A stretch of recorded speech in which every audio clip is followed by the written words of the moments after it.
YCP నేతల తీవ్రమైన ఆరోపణలు, టీడీపీ శ్రేణుల దాడులతో ఏపీ పాలిటిక్స్ హీటెక్కిపోయాయి. దాడుల్ని తీవ్రంగా ఖండించిన వైసీపీ నేతలు తాము అధికారంలోకి వస్తే రిటర్న్ గిఫ్ట్ అదే స్థాయిలో ఇస్తామంటూ వార్నింగ్ ఇస్తున్నారు. కానీ అలాంటి అవకాశమే లేదు.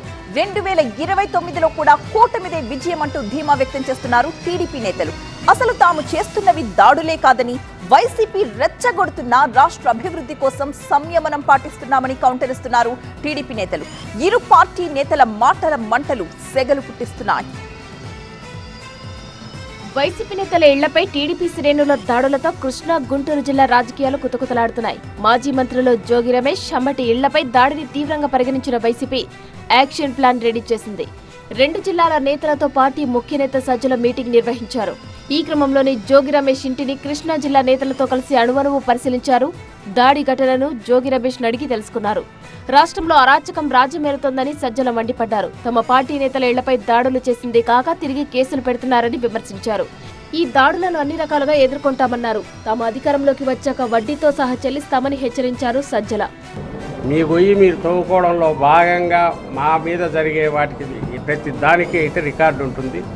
మేము వచ్చిన తర్వాత మళ్ళీ అధికారంలోకి వచ్చినాక ఆ రికార్డుకు తగిన సెటిల్మెంట్ కూడా ఉంటుంది, వడ్డీతో సహా అనే విషయం అయితే ఆయనకు మళ్ళీ చెప్పదలుచుకున్నాం. మీ మీద అన్ని రకాల కేసులు పెట్టి ఏ రకంగా చేయాలనేది మాకు తెలుసు. ఒకవేళ మాకు తెలియని ఉంటే మీరు నేర్పిస్తున్నారు కాబట్టి ఖచ్చితంగా మీకు రిటర్న్ గిఫ్ట్ అనేది ఖచ్చితంగా ఉంటుందనేది మీ అందరికీ. కూటమి ప్రభుత్వం అధికారంలోకి వచ్చాక రాష్ట్రంలో జరిగిన దాడుల లిస్టును షేర్ చేశారు మాజీ మంత్రి రోజా. చంద్రబాబు చెబుతున్న రూల్ ఆఫ్ లా ఇదేనా అంటూ వైసీపీ నేతలపై జరిగిన దాడుల లిస్టును ఎక్స్లో పోస్ట్ పెట్టారు. టీడీపీ అధికారంలోకి వచ్చిన నాటి నుంచి వైసీపీ నేతలను టార్గెట్ చేసి దాడులు చేస్తున్నారని మండిపడ్డారు. దాడులన్నిటికీ ప్రభుత్వం నైతిక బాధ్యత వహించాలని, దీనిపై చంద్రబాబు స్పందించి తక్షణం చర్యలు చేపట్టాలన్నారు రోజా. మాజీ మంత్రులకే రక్షణ లేని రాష్ట్రానికి పెట్టుబడులు ఎలా వస్తాయని ప్రశ్నించారు వైసీపీ నేత చెవిరెడ్డి భాస్కర్ రెడ్డి. పరిపాలన చేతగాక డైవర్షన్ పాలిటిక్స్ చేస్తున్నారని మండిపడ్డారు. వైసీపీ నేతల ఇళ్లపై దాడులకు పాల్పడిన వారిని రాబోయే రోజుల్లో ఎవరూ కాపాడలేరని హెచ్చరించారు. ఇదే పరిస్థితి రాబోయే రోజుల్లో మీకు వస్తే పరిస్థితి ఏంటో ఒకసారి ఆలోచించుకోవాలన్నారు. ఇప్పటి వరకు భారతదేశంలో శాశ్వతంగా పరిపాలించిన పార్టీ ఏదైనా ఈ రాష్ట్రంలో కానీ దేశంలో కానీ ఉందా? లేదు కదా. ఈరోజు మీరు చేస్తున్నటువంటి ఈ ప్రాక్టీస్ రేపు మీ దాకొచ్చే పరిస్థితిని మీరే తెచ్చుకుంటున్నారు. చెవిరెడ్డి వ్యాఖ్యలకు స్ట్రాంగ్ కౌంటర్ ఇచ్చారు చంద్రగిరి ఎమ్మెల్యే పులవర్తి నాని. కులమతాల మధ్య చిచ్చు పెట్టేలా వైసీపీ నేతల వ్యాఖ్యలున్నాయని మండిపడ్డారు. మీరు రెచ్చగొడుతున్న అభివృద్ధి కోసం తాము సంయమనం పాటిస్తున్నామన్నారు పులివర్తి నాని.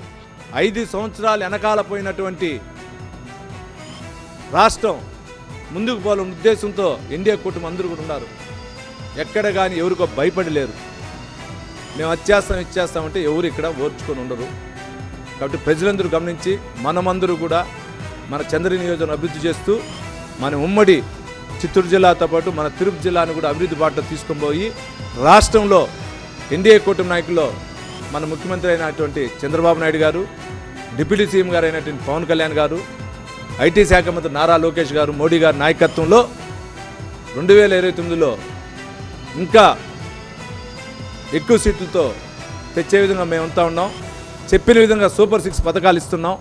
నేతల మధ్య మాటల తూటాలతో ఏపీ రాజకీయాలు సెగలు పొట్టిస్తున్నాయి. రానున్న రోజుల్లో ఇలాంటి ఘటనలకు ఫుల్ స్టాప్ పడుతుందా? ఇదే వారు కంటిన్యూ అవుతుందో చూడాలి.